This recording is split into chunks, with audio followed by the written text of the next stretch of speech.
à surveiller, c'est Euronext.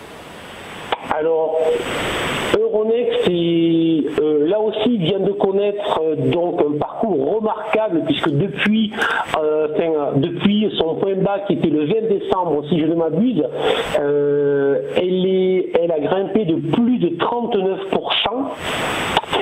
Mais ce qui est remarquable depuis 12 séances maintenant, c'est qu'elle latéralise. Et cette latéralisation est souvent un signe avancé d'un retournement de court terme du marché, donc on va se méfier.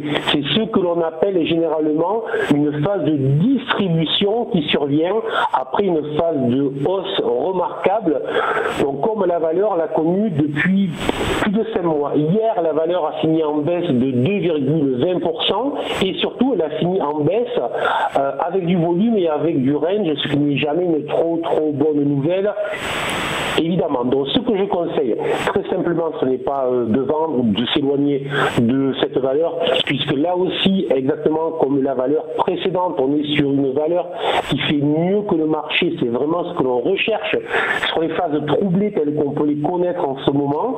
Donc, je conseille de surveiller une correction éventuellement plus poussée en direction des 60,5, voire des 57,8, et je considérerai que tant que la correction restera au-dessus des 57,8, je suis plutôt en attente d'un signal à l'achat. Donc je surveillerai des signaux à l'achat pour me positionner sur cette valeur dans les jours et les semaines à venir. Et si on a le signal, évidemment que l'on en reparlera. Donc le conseil, c'est une très jolie valeur.